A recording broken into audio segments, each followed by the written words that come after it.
হাসিবের মা বলতে লাগলো, মা তুমি এমন করে কথা বলিও না, তুমি খারাপ কাজ করো নাই, যারা খারাপ কাজ করছে তাদের তুমি নিজ হাতে শাস্তি দিয়েছো। তখন মেঘা মানে চৈতি বলল, মা তবুও তো আমি আইনের চোখে অপরাধী, আপনি আমার সন্তানকে একটু দেখে রাখিয়েন, আমি অবশ্যই ফিরে আসবো। হাসিবের মা বলল, হ্যাঁ অবশ্যই দেখবো, আমার একটি মাত্র নাতি। তখন লোকগুলা বলতে লাগলো, অনেক কথা বলছিস, এখন চল আমাদের সঙ্গে, না হলে কিন্তু সব লন্ডভন্ড করে ফেলবো। চৈতি বলল, হ্যাঁ যাচ্ছি। হাসিব আবারও বলতেছি, আমি ফিরে আসবো, তুমি আমার জন্য একটু অপেক্ষা করিও। হাসিব বলল, তোমার জন্য আমি চিরকাল অপেক্ষায় থাকবো। চৈতি বলল, খুশি হলাম। কথাটা বলে কান্না করতে করতে চৈতি সেখান থেকে লোকগুলোর সঙ্গে মাইক্রো বাসে করে চলে যাওয়ার সঙ্গে সঙ্গে পুলিশের লোকগুলো বলতে থাকে, এতগুলো সন্ত্রাসী আমাদের চোখের সামনে দূর দিয়ে চলে গেল, আর আমরা কিছুই করতে পারলাম না, তাতে আবার আমরা সেই চৈতিকে সাহায্য করলাম। কথাগুলো বলে তারা আফসোস করতে থাকে। চৈতি যাওয়ার পরে হাসিব সবাইকে নিয়ে বাসায় চলে যায় এবং ভাবতে থাকে কি করবে এখন সে। বেশ কিছুক্ষণ চিন্তা ভাবনা করার পর উর্মি বলে উঠল, শোনো হাসিব, চিন্তা করিও না। হাসিব বলল, আরে চিন্তা করব না তাহলে কি করব? উর্মি বলল, সবকিছু ঠিক হয়ে যাবে, আল্লাহ যা করে ভালোর জন্যই করে, বুঝছো? তুমি তো একটু আগে চাইছিলে চৈতির হাত থেকে রক্ষা পেতে, এখন যখন রক্ষা পেলে তখন আবার কেন চিন্তা করছো? হাসিব বলল, সেটা তেমন কোনো বিষয় না, আমার সন্তানের কি হবে? তখন উর্মি বলল, কি হবে আবার? আমি তো আছি নাকি, তোমাকে ছেড়ে তো যাচ্ছি না।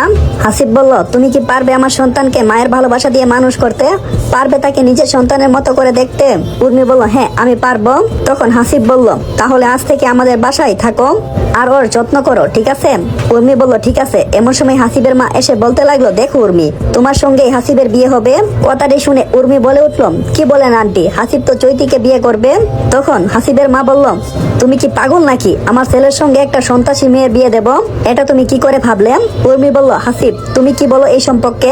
হাসিব বলল, মা যা বলবে সেটাই হবে। তাহলে তোমরা যে চৈতিকে কথা দিলে সে ফিরে আসলে সবকিছু ঠিক হয়ে যাবে। হাসিবের মা বলল, আরে পাগলি, পরিস্থিতি যেমন তেমন থাকা উচিত, বুদ্ধিমানের কাছে এটা। উর্মি বলল, তাহলে এই সন্তানের কি হবে?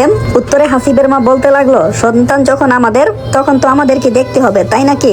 উর্মি বলল, সেটা ঠিক বলছো, আমার খুব ভয় করছে যদি চৈতি ফিরে আসে।